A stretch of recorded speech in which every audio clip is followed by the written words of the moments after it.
Humanists Take on the World, Episode 3. Annabelle and Aiden Face a Dragon with JR Becker.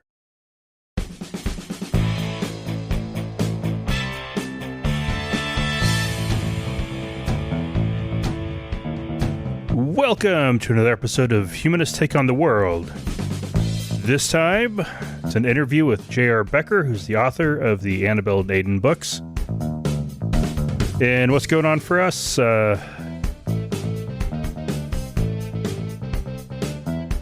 Work has been pretty stressful, but you got the go live done, and so you got the weekend off after working 12 days straight. So fortunately, the change in the schedule has helped out with that. So fingers crossed. Let's go ahead and jump on into the interview.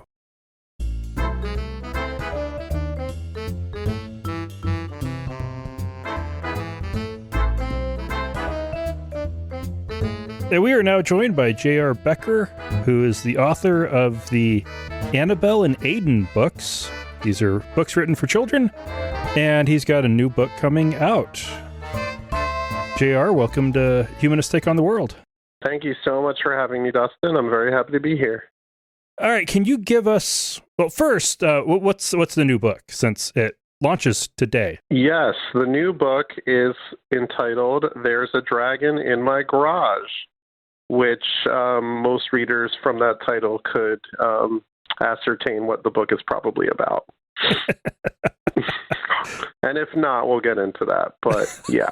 All right. So it releases March 7th. Yeah. Yes. So literally the day this is being released. So you can go out and buy it. I'm going to guess, based on that title, it's kind of based off of Carl Sagan's Demon Haunted World. Yes, that's exactly right. So also, I'm going to cheat. I hope it's okay because it's the beginning of the episode. Yeah. Just for those listening, they could buy the book at dragoninmygarage.com. That is the webpage where we launched our campaign and open pre-orders. So dragoninmygarage.com, and people could get their name or their face in the book. But yeah, it's based on the Carl Sagan dragon analogy in A Demon Haunted World, which people are very familiar with. Whereas Carl Sagan imagines, I don't know if I'm being completely accurate here, but someone saying to their friend, claiming there's a dragon in my garage. And then they say, wow, we have to check this out. What a cool thing. And then they go to the garage and they don't see a dragon. And then the boy says, oh, I forgot to mention this dragon is invisible. And then the other kids say, well, let's they put on their scientist hat and they're like, let's spread the sand on the ground and see if we could see some footprints. And then the boy is like, well, this dragon floats in the air, so there are no footprints. Oh, but let's take an infrared sensor and see if he's here. Oh, his fire is heatless. Well, let's spray paint and it'll go on his body. And then the boy says, well, he's incorporeal. He doesn't have a body. And, on and on until they're like, what is the difference between this dragon and a dragon that doesn't exist? So it talks about skepticism and critical thinking and unfalsifiable claims. And I thought that would be a fun, whimsical tool to inspire and educate children with. All right. And today is the launch, not of the book being ready to buy, but the Kickstarter campaign. Yes, exactly. And so is that to fund the printing? Yes. So it is. We are offering people the opportunity to pre-order the book and partner with us. I mean, the way Kickstarter works is when, you go to dragoninmygarage.com and you could give $18 or $20 to get a signed copy of a book. You could pre-order multiple books and, there's a whole list of rewards there. You could get your name in the book. You could even get your child's face in the book to be a character in the book. And we use that money to help make the book actually happen and pay for the illustrator and the printing.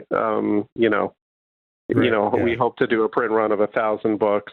So, that costs a few $1,000s, and that's what we use that money for. And in doing so, people in helping us make the book happen, we build our community of people who believe in our mission and get our books and become part of it. Yeah, very nice. Yeah. Yeah, because printing books is not cheap, and you have to do it at scale. Yes, exactly. All right, and this isn't your first book, right? Does this follow in the Annabelle and Aiden series? Yes. So the Annabelle and Aiden book series, which is AnnabelleandAiden.com, on science and critical thinking. So evolution blew my mind more than anything else that I've heard about in the past 15, 20 years of my life. I mean, that's where this book series started. I wanted to share that with the world through a children's book. So the first book is on evolution, and then I don't know how, Dustin, if you want me to go through them now, but the books Sure. are on critical thinking. So the second book is on critical thinking and skepticism. It's called Oh, the Things We Believe. The reason why I turned this into a series is after the first book on evolution, which is called The Story of Life, I think it was Ken Ham's organization came out with an article, which you could find online right now if you put into Google Annabelle and Aiden aggressive atheist. Someone wrote an article basically banning my first book, I think from Ken Ham's organization. The link will be in the show notes to that as well. Okay, yeah, you got to find that. Yeah, so the headline of the article is Aggressive Atheists Target Children. I forgot what it is. Target Children in Evolution book. I don't know, Annabelle and Aiden. I don't know, but something like that. And it basically says I'm targeting children with knowledge, and yeah, that's what I like to do. I like to target children with knowledge. Increasingly aggressive atheist target children in new evolution promoting book. There you go. Did you find it? There you go. Christian News Network, I think. Yeah. So I was not used to that sort of attention. I was actually a little bit nervous and scared. I was not used to that. And the amount of support that I received and book sales and messages that I received because of that article really inspired me to continue this book series and make it into a series. So I wrote another book on skeptical thinking called Oh, the Things We Believe, and I mailed it to Ken Ham with a nice note asking, saying, since you enjoyed the last one so much, you might enjoy this as well. I didn't get a response to that. He didn't go off writing about that one too? No, unfortunately not.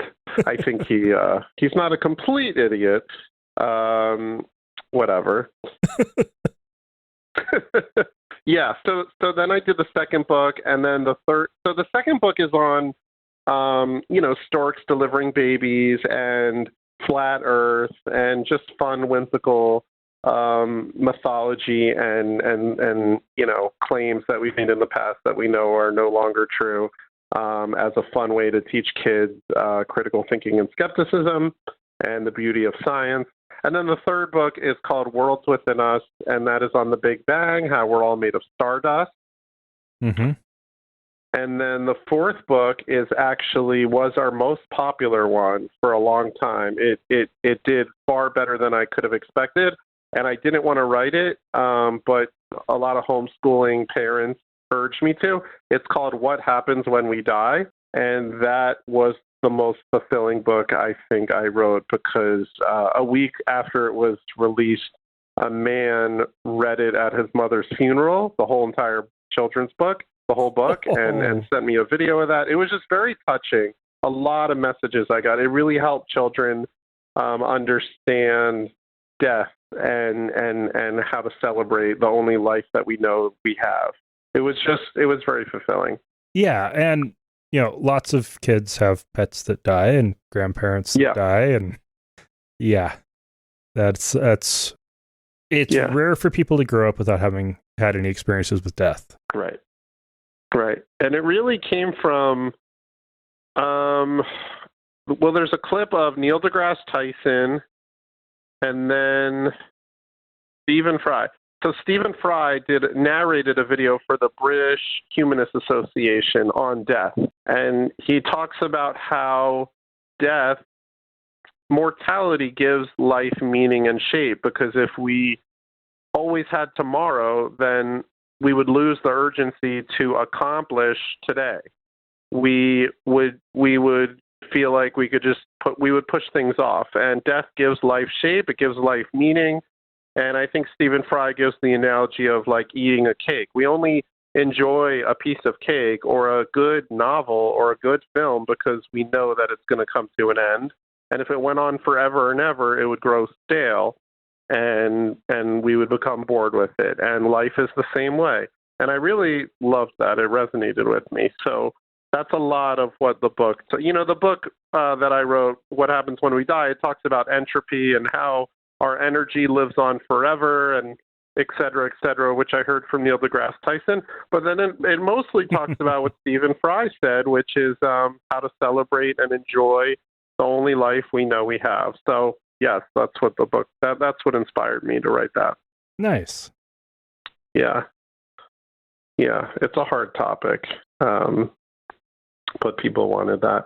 And then the fifth book is called Sapiens. That book is on human evolution and how we all came from Africa and our journey around the globe and how we evolved. So human ancestry. All right. That is a incredibly fascinating one. That is, yes, more people need to learn earlier, because it can be hard to find the good explanations on that. Right.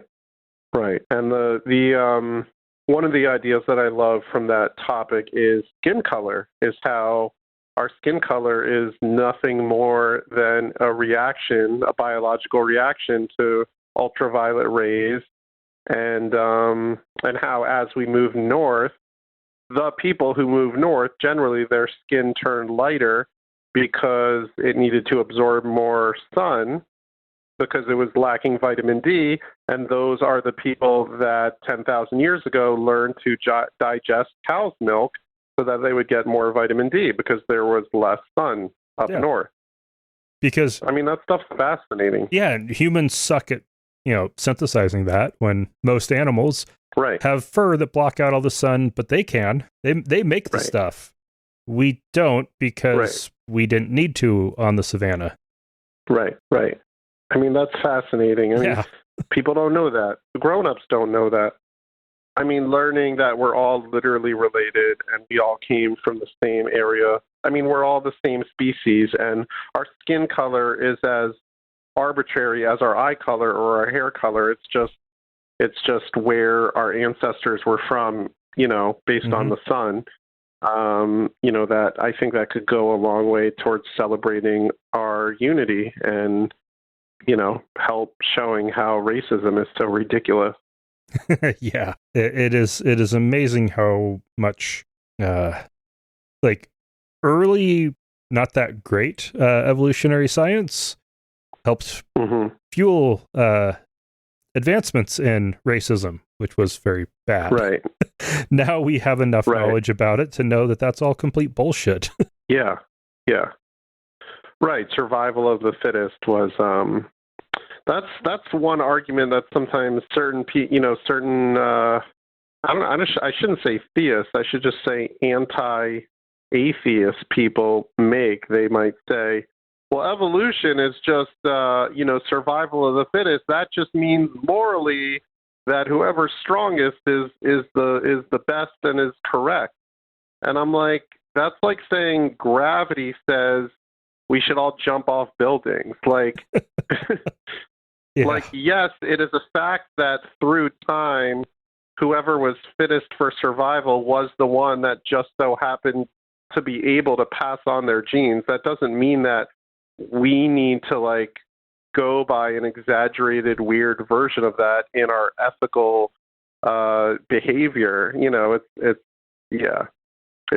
Just evolution is like gravity. It's a thing that happens and is happening. That doesn't mean that we have to accept that as our entire ethical, accept one small part of that as our entire ethical framework in a weird, distorted, it's just, that just doesn't make sense. I never understood that argument. Well, especially when you consider that fittest doesn't mean strongest. Right, correct. It just means most likely to make babies. Right. You are evolutionarily fit if you have children. Right. Right. It could mean the wettest or the driest or the smallest or maybe even the weakest sometimes. Yeah. It just depends on the ecosystem and the time and what's happening then. And is there a glacier melting which way? And it's just, yeah. What diseases are going through and how likely you are to get vaccinated or. Right. So after Sapiens, I wrote a book called This World Was Made for Me. And it's sort of a tongue-in-cheek satirical title there. And it goes through all of the mass extinctions in an evolutionary way. So, first you have, and before every mass extinction, that species looks around the earth and says, this world was made for me. It fits my body perfectly. So it's kind of a satire on the design argument.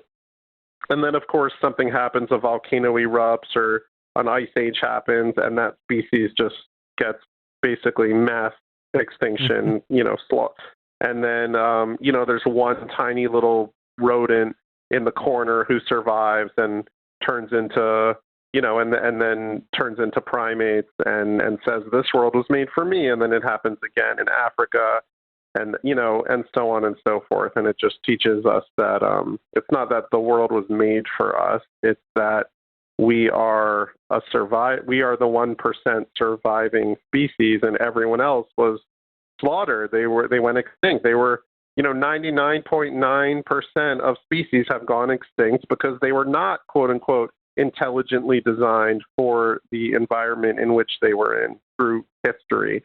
And you're just kind of looking at, the 1% leftovers that survived. And that's why it seems like we fit this world so well when really we were made and shaped by the world, not for the world. So It's just a fun, kind of a Dr. Seuss type of book. You see like all the different animals. And so that was a fun one.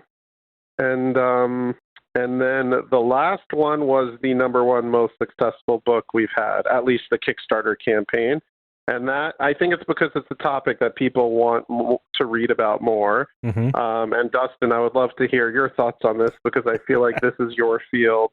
But it's called, Oh My God, A History of Belief. And it is, I tried to fit all of the world's major religions into one children's book, which is obviously impossible because there are too many of them, but we go through them in order and very quickly just try to highlight some of the most well-known aspects of each religion. And most important to me was to show how each religion builds upon the ones before it. Mm-hmm. Yeah, because that is fascinating. You followed the logical, and chronological order, which worked out really well for showing that progression from pre-animism all the way through to Scientology. That's quite the spread. Yes. So I read many books on religion and from an anthropological and cultural evolution perspective, and then I had to just try to organize it into, how many, maybe there's only 10 or 15 spreads allowed in any professional children's book, and I had to break that down. And there's a lot I had to leave out. People actually messaged me complaining, what about Thor and the Norse gods, and what about paganism, and what about the pagan gods, and, but I couldn't fit everything in there. So, but we go from, animism, shamanism, Mesopotamia, Zoroastrianism, Egypt, Greece, right? That was a fun one. what's after that? Judaism? Yeah, then he goes to Judaism, Christianity, Christianity, Islam, Mormonism, right? Scientology. Yeah, well, one of the things I really appreciated was, and this was the first one that Kylie and I read, that you sent us, and any books that touch on anything that seems even remotely going near religion, I get a little overprotective with Kylie, Mm-hmm. mostly in the grounds that I'm afraid of them getting preachy. And this was a book where it's really easy to get preachy when you're talking about, like, most people, when they talk about old religions, do it in a derisive manner. Right. Yeah. And you pulled off not doing that at all. Yes. It was just a presentation of what people believed. Thank you. Without judgment. Yes. I tried very, very, very hard to nail that note. So thank you. And to a kid, finding out people have believed all these different things, well, that's pretty obvious that they can't all be right. Yes. And it doesn't take much, you don't need to do much more to know that in that kind of a collection that, yeah, they aren't all right, and probably none of them are. Correct. And yeah, it doesn't take a degree in anthropology to understand that. It just makes sense when you just look at them and you see how one built off the other, and you see how, I mean, I didn't really know that the flood story, how popular it was, and how many. I recently heard a few years ago, and I just turned 40 years old this week, and just a few years ago, I think someone mentioned that there was another flood story before the Bibles. But in doing my research, there's multiple versions. Epic of Gilgamesh, and then I think, and Mesopotamia, I think 2 or 3 or 4, or maybe more.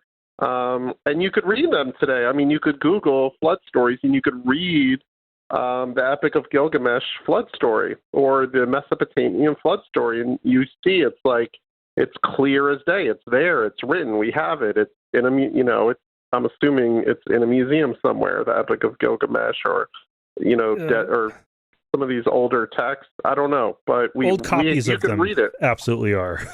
Okay. But, I mean, it's amazing. But yeah, Mesopotamia produced numerous copies of that, or versions of that story.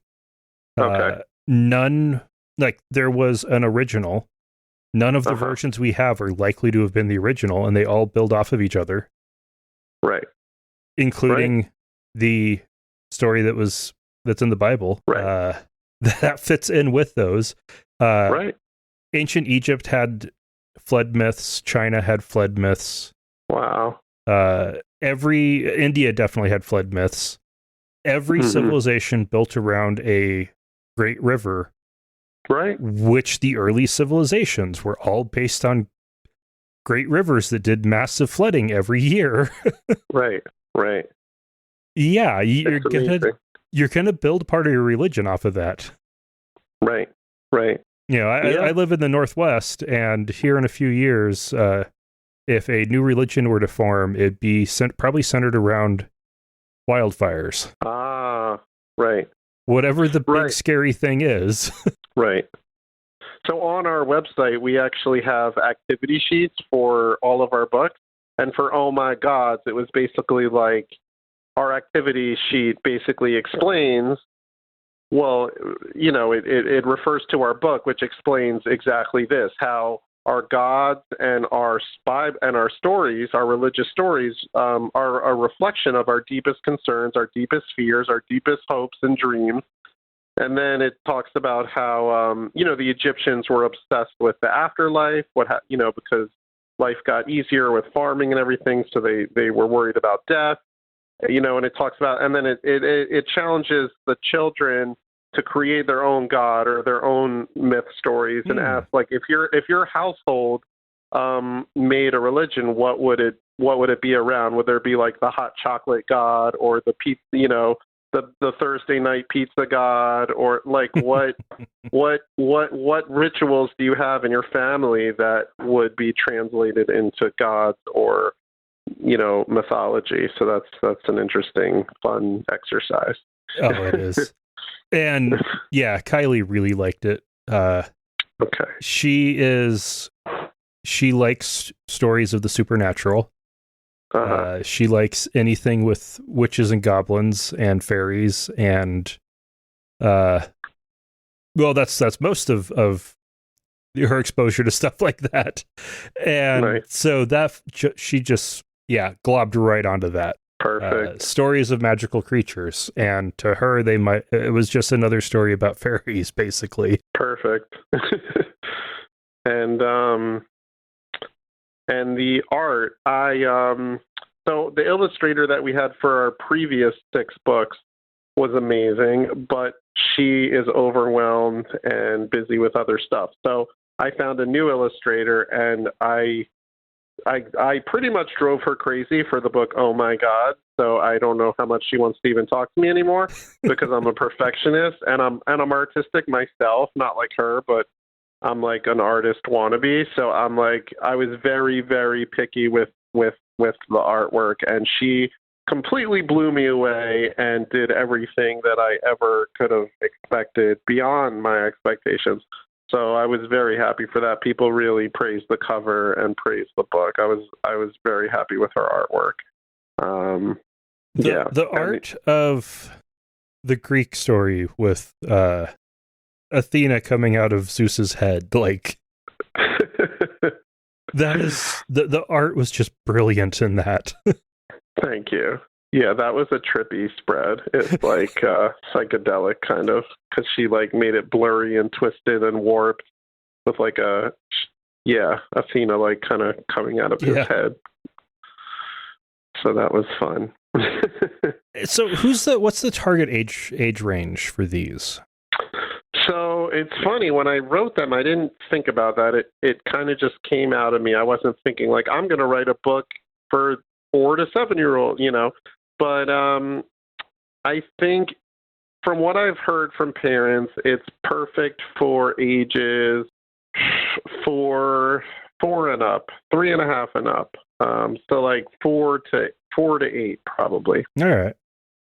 Yes, but in the illustrations, I suspect you probably saw this. Hidden in the illustrations are footnotes for teenagers and adults and children who want to learn more. So that's kind of a technique I use that allows the book to grow with the reader, so that as the reader grows up, they could look back and see, oh, there's this cool footnote on, the 4 roots of religion, or, some scientific facts hidden in the illustration. So that's a fun thing I did. Yeah. Well, and Kylie won't let me not read words in a book. So she makes me read all of those. Okay. It is very clear that's not there for at least a little kid. By about halfway in the book, she stops making sure I read those. Yeah, for some of my books, that might be hard because there's a lot of words in the background. Yeah. How old is Kylie's 4 now? Kylie's 4. Yeah. Okay. Very good. And you have children as well. Yes. So Annabelle and Aiden, Annabelle is about to turn 10, which is crazy. Wow, this is happening fast. And Aiden is about to turn 8. So they're 9 and 7. And then I told my wife we cannot have a 3rd child because it is too late for me to change the name of the book series. But she didn't listen to that. So now we have I'm being a little funny here, as you know. We have a 6.5-month-old named Liam, a boy. So now I have 3 children.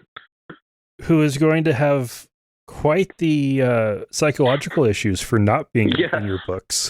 Yes. So now Aiden tells me that I need to make a book about how babies are made. And that's where Liam will be there, which is an excellent idea.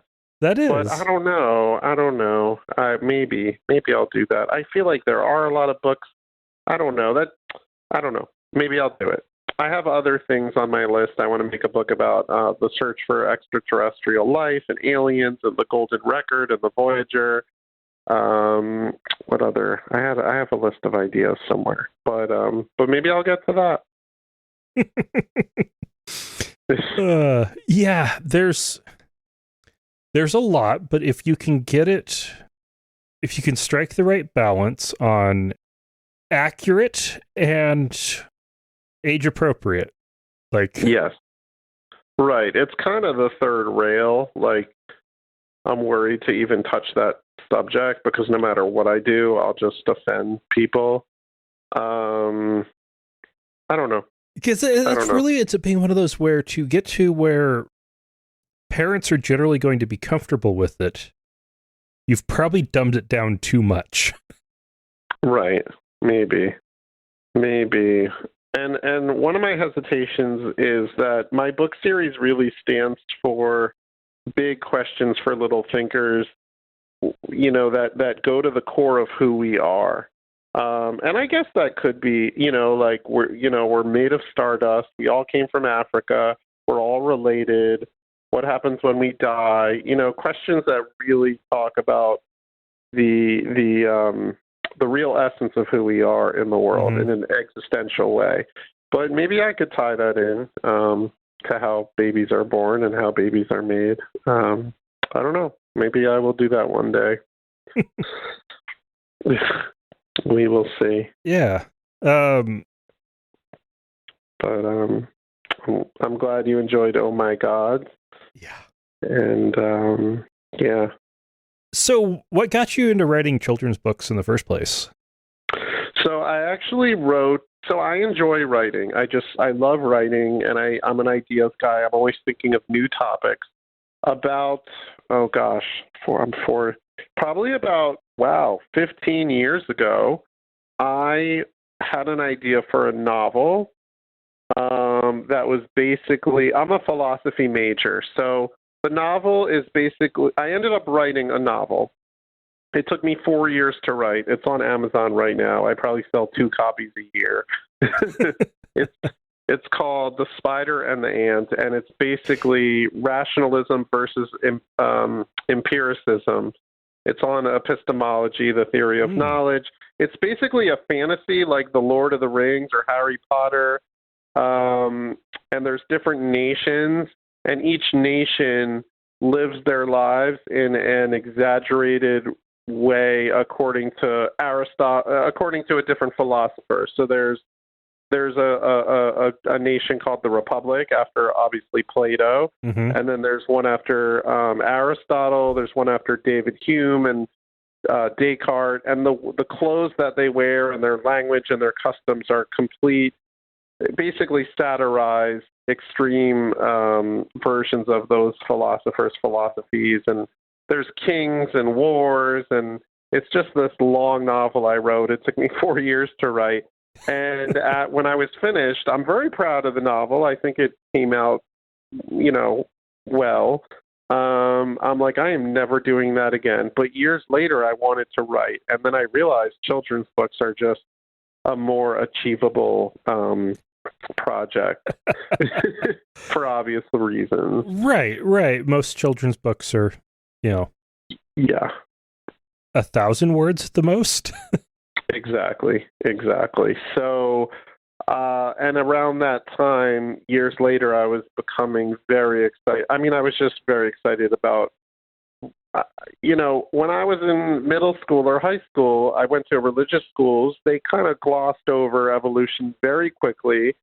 My whole life, I thought evolution was just like this one-time event that happened sometimes to like certain species. And there was like, this is what I used to think, that there was like this one-time event once where some primates might have sort of turned into humans once. Not some monkeys, maybe some monkeys. Like some scientists think that like once upon a time there was a one-time event where like some monkeys turned into some humans, but that's kind of nuts and we don't even know if that's true. Like that's what I thought evolution was.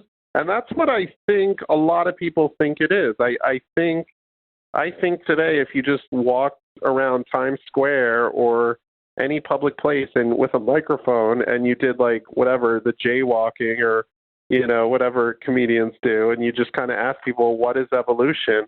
I don't think a lot of people would really understand what it is and what it means. I don't think people would understand.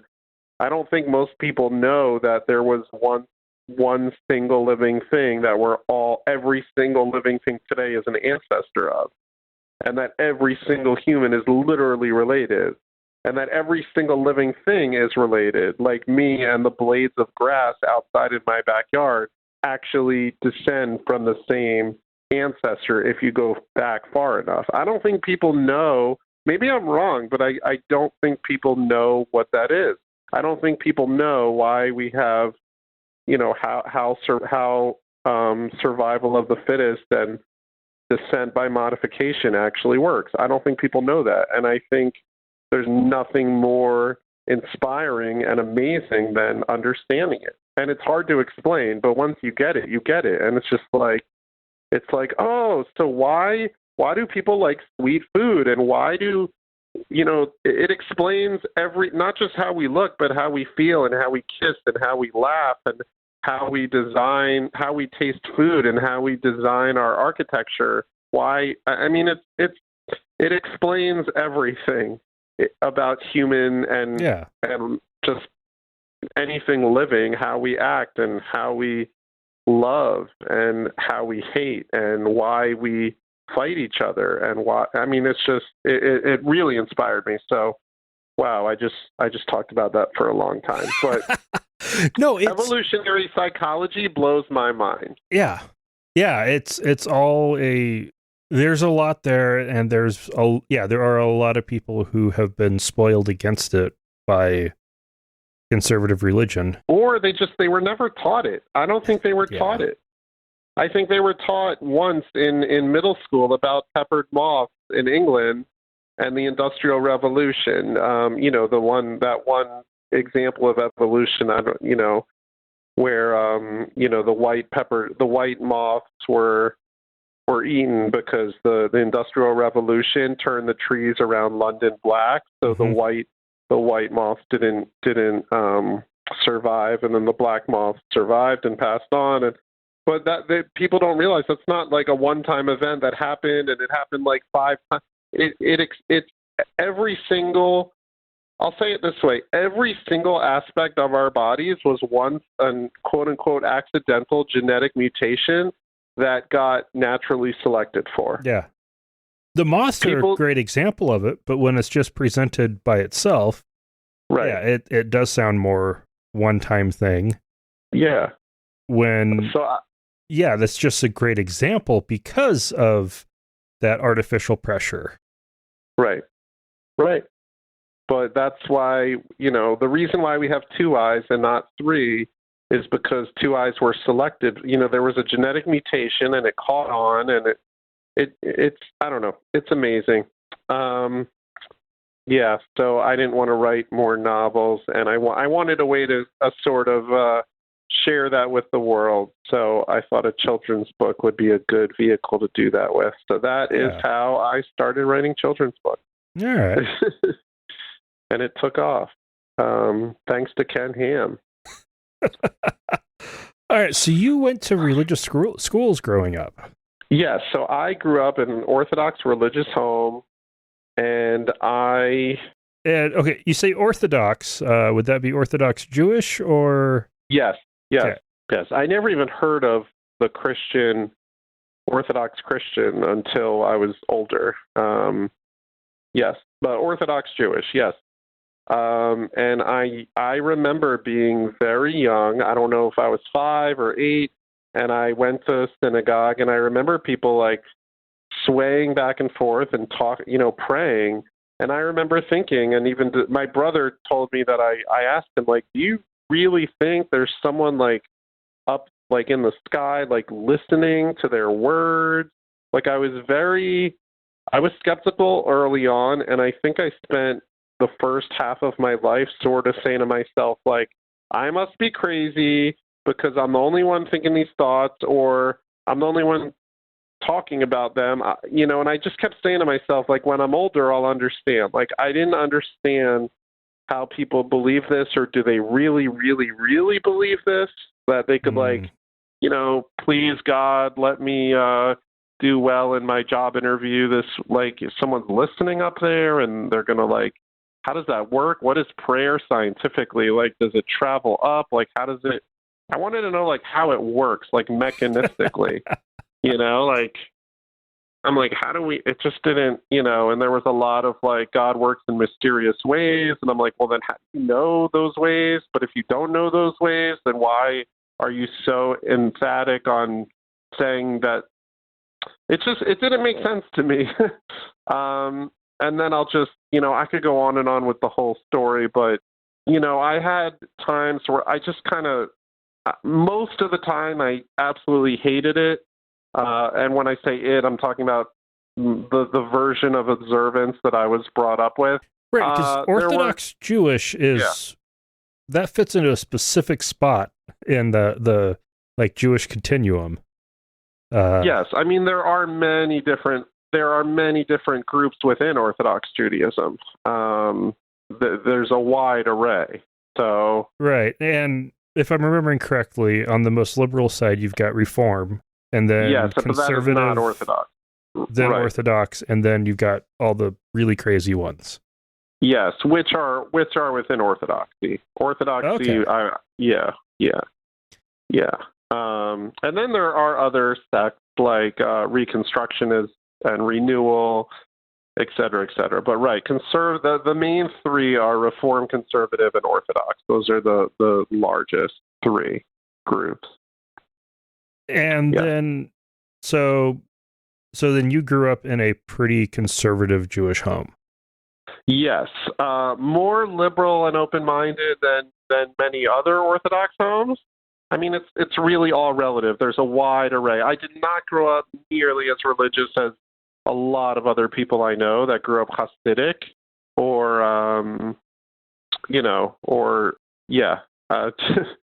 my parents became religious when they were in college and after college. So, my father was a doctor. My mom was a nurse.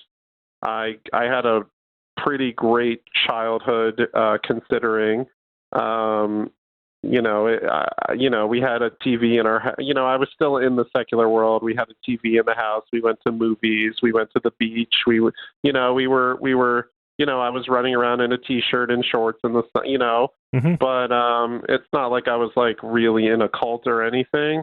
Right. But, we kept kosher strictly and Sabbath strictly. And, Sabbath is basically the main thing is for 25 hours straight, which is from Friday night to Saturday night. You're not allowed to flick a light switch. You're not allowed to 25. 25 hours. Yeah, it's 25 hours, not 24 hours. So yeah, people say 24 hours because it's a day, but it's actually 25 hours. I grew up Seventh-day Adventist, and there was during the 2000 presidential campaign period, there was a article in one of the Adventist magazines about Joe Lieberman's Sabbath. Yeah. And how that wasn't the Adventist Sabbath, and they went into the details on some of that stuff. Because for Adventists, there's printed charts in like the regional magazines, so that you know exactly where you live, when does the sun set. And it's Jewish too. The same, but it's the same time Friday night and Saturday night. Yeah, I don't know to why. get an exact 24 hours. Right. Yeah, now that I think about it, I don't know why it's 25 hours, because it should be sunset to sunset. Well, but if you're doing the most maximal form, actually, no, that makes perfect sense. That would be how Orthodox Jews would do that. If there's ambiguity into when has the sunset happened, if you start as soon as the sun starts setting, mm-hmm. and you don't finish until after it has completely set, then you are covered no matter what. Okay. And that sounds very Orthodox Jewish, too, because there are so many examples I could give you where the rabbis and the sages said, well, we're not exactly sure about so-and-so, so we're just going to cover our bases and do it in the strictest possible way. And the frustrating thing is, as we go through history, and we actually do, through science, determine, what the actual way should be, we nevertheless continue to do it the way we've done it through the ages, just to continue doing it the way we've been doing it. I'm getting in the weeds here, but that's just something that is common in Orthodox Judaism. Well, but if you're counting something like the sunset, that is hard to do because there's civil twilight, and that's one thing, and then there's the mean sunset where the middle of the sun crosses, or right, the start or the finish, or it is a big fuzzy area, and if you're gonna go kind of crazy about that, that's a good one to go with. Yeah. I mean, there's all sorts of Orthodox Judaism loves not quantifying things. When Sabbath starts, but if it's an emergency, you have 18 minutes after Sabbath starts to use electricity if you really, really need to. Like if you're driving home and you're not home, but you're going to be home in 10 minutes and you're still in the 18 minutes, you could, there's all these laws about that. It's 18 minutes. Yes, once Sabbath starts, you have 18 more minutes to use electricity if you absolutely need to. But after that, you cannot use electricity. You can't use a car. You can't flick a light switch. You can't turn on an oven. You can't open the refrigerator because the light will go on. So you have to unscrew the light. You have to get ready for Sabbath. You have to unscrew the light bulb in the refrigerator. You have to set a hot plate with a timer. That's set your lights, set the timers on your lights. I mean, that's okay, so that answers that every question. Every single Orthodox Jew does this. Yes. And I love this now because I feel like I'm getting excited and you're getting, I'm excited that you're excited because I think this is fascinating you right now. Okay, so let's do it. So ask me anything. So you were definitely in the don't actually do any of the stuff, but make sure you don't cross the weird line that's been set. So unscrewing the light bulb in the refrigerator as opposed to unplugging the refrigerator. Well, then all the food will go bad. You got to use the refrigerator over the weekend, Get an ice box. Have a cooler. Yeah, no. The cooler. Yeah, no. So you're not supposed to, you could use electricity, but you can't turn it off or on. Because that's the work. Because that is... So there's actually 39 things you can't do, and those 39 things are the 39 things that this is what we learn as Orthodox Jews. There are 39 things that we did to build the temple, and those 39 aspects of work are the things that we can't do on Saturdays because we have to rest on Saturday because God rested on the seventh day when he was making the world, as the Bible says. Right. Yeah. So those are the 39 things we can't do, and one of them is lighting a fire. And we used to think, and I think some people still do think, that when you turn on a light switch, that creates a circuit, it makes a spark, it lights, quote-unquote, lights a fire. When you start a car, that quote-unquote lights a fire. Today, I think we know that, I think that LED lights and certain lights, it's just, you're not lighting a spark. That's just not how it works. But nevertheless, we don't go by the science. We just keep going by sociological custom on so many things. But yeah, that's the basic reason behind, that was the original reason behind it. You're not allowed to light a fire. Yeah, and the lights probably would have started from what predated electric lights, when you'd be actually lighting gas lanterns. Right. That is lighting a fire. Exactly. And these newfangled things on it with a switch, well, that's just weird. Yeah. I think there actually is an organization called like Jewish Science Organization. They really look into this stuff as to are you lighting a spark when you when you flick a light switch? There's I don't know if it's in America or Israel or both, but there's an organization that really looks into this stuff. And then I know there's something called the Christian Science something, right? But I don't know what that's about. That's a church. Christian Science is a faith-healing church. Does it have anything to do with science? Why is it called that? It's science in quotes. It's the science of Christian Science is that disease is not real. Okay. It is just sin. Okay, fine. And it's just weird that they call it that. Yeah. It is weird they call it that because it is a bizarre pseudo-Gnostic, just weird. Yes. Like the physical world is not real. It is the spiritual world is all that's actually real. So disease isn't real. And if you try to get medical care for it, then clearly you're believing that it's real and you'll be punished in the afterlife for that. Right. Yeah. And so the science is that they have the real knowledge of how the world really is. Right. Thus, they have the science and we don't. Right. I mean, there is a lot in Judaism and probably almost every religion sort of that resonates with that. You know, it's really all up to God, and what we see is just not really real, but there's a whole spiritual dimension that's going on. Of course, you have that in Kabbalah, New Ageism, and et cetera, et cetera. Yeah. So, yeah, sure. But anyway, so Orthodox Jew. It was actually, I don't even know, I know the term is sort of hated in the atheist community sometimes, but it's really the new, the four horsemen, the new atheists that got me to start really thinking. So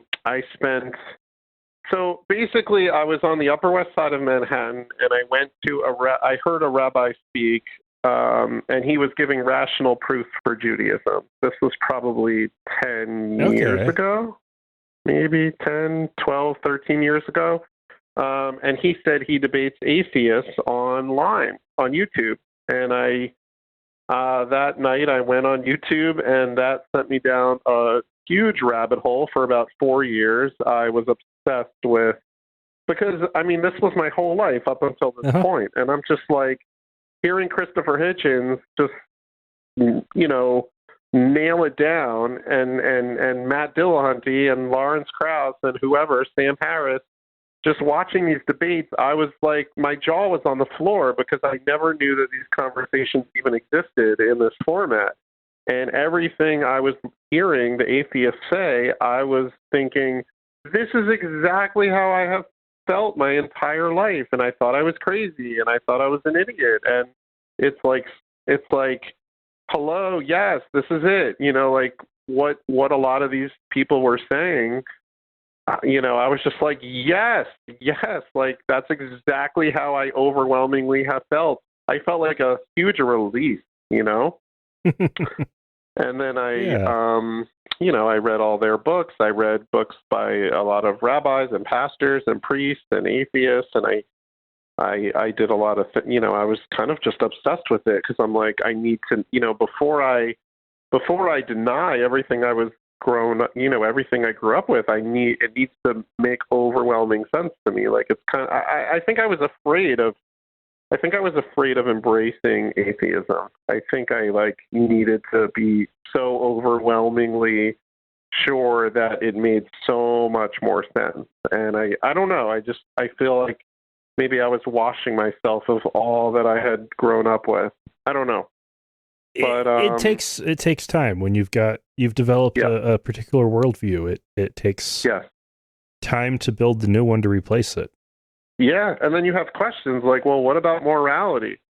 And why is it wrong to kill? And where did we come from? If how does it work? And I was left with a big emptiness. And then, Neil deGrasse Tyson and Carl Sagan and science and, humanism filled that gap. But it took time to understand it and learn it, and see how things work and how we're here. And, Bill Bryson's book helped a lot.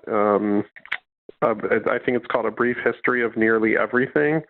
That just sort of takes you through. It's a little outdated now. It's 20, 25, 30 years old. But Just all of that. It was a journey I was on. And then after a few years, you kind of, I'm sure you're familiar, maybe you had this journey or you interview people, you become an anti-theist for a few years, and then after a few years, you kind of chill out a little bit and calm down.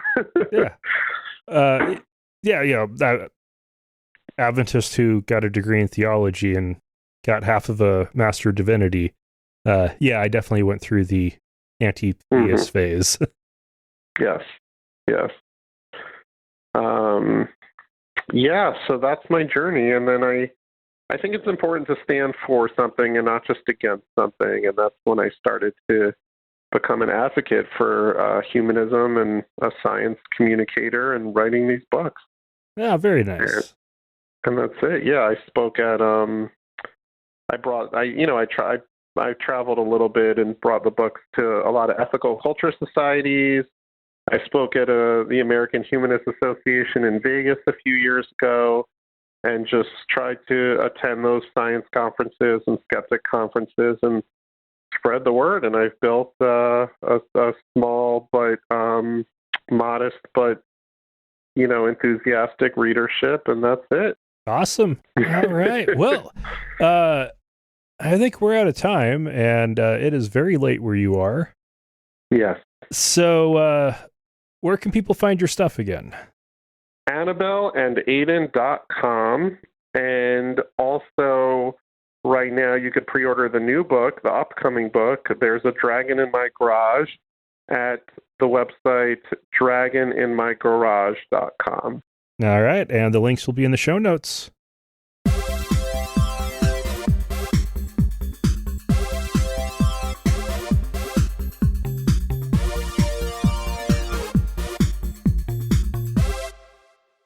All right, so now it's time. Well, we don't have any new feedback, so if you want to reach out to us, you can always do that use the contact form on the website, htotw.com/contact. You can also send us an email at contact@htotw.com, and htotw.com is just short for Humanists Take on the World. That's just the acronym. You can also leave us a voicemail message at 208-996-8667, or you can just use the SpeakPipe button on the website. You could also always support the show. You can do monthly donations through Patreon. Annual is coming up soon, but haven't got that turned on yet. Or just one-time one through PayPal. Those are always available. You can also check out the Discord server that we've got at htotw.com/Discord.